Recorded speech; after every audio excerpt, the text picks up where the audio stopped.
Le méchant frère du Père Noël. Il s'agit de l'histoire de Dené et de Miran, deux frères âgés respectivement de 6 ans et de 2 ans. Dené, l'aîné, était un grand garçon blond aux yeux bleus, au visage aux traits fins. Il se distinguait par une intelligence remarquable, mais présentait également un caractère très prétentieux.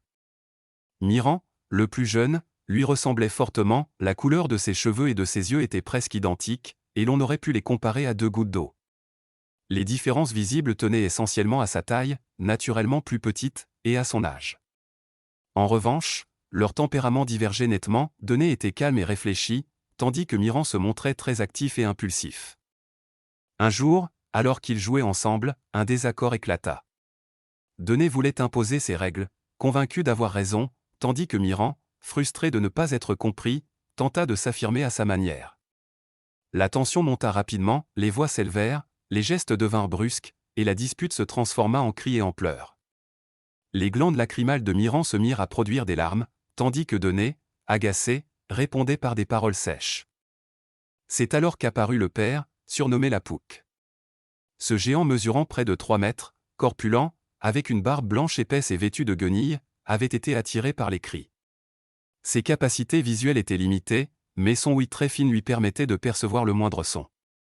Courbant sa colonne pour entrer dans la maison, il saisit les 2 frères de ses immenses mains et les enferma dans son grand sac, également appelé la Pouque. À l'intérieur, Dené et Miran rencontrèrent Témio et Alizé, un frère et une sœur plus âgés qu'eux. Eux aussi avaient été enfermés à cause d'une dispute qui avait fini en cris et en pleurs. Dans ce petit espace confiné, les enfants étaient tous proches les uns des autres, et la peur faisait battre leur cœur plus vite. Ensemble, ils essayèrent de se libérer lorsqu'ils entendirent un bruit inattendu. D'abord, un tintement régulier se fit entendre, semblable à des clochettes ou des grelots. Puis un bruit sourd et rythmé, comme des rennes frottant le sol, se rapprocha. Les enfants, suspendus à ces sons, cessèrent un instant de bouger, intrigués et anxieux à la fois.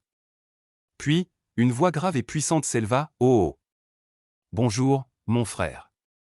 Que fais-tu ici, si loin de ta vallée ?» Le père la Pouque ne répondit pas immédiatement, mais reprit, « Et toi, que fais-tu si loin de ton pôle Nord ?» La voix poursuivit, plus ferme encore, « Nous sommes la veille de Noël, et vous savez que je suis très occupé. Je termine mes préparatifs pour récompenser les enfants qui ont été sages toute l'année. » Pris de peur et de surprise, les enfants se mirent alors à crier. Leur voix résonnait à l'intérieur du sac, mêlant terreur et confusion, tandis que l'ombre imposante du géant dominait la pièce. Cette nuit-là, rien n'était comme les autres, et une aventure extraordinaire venait de commencer.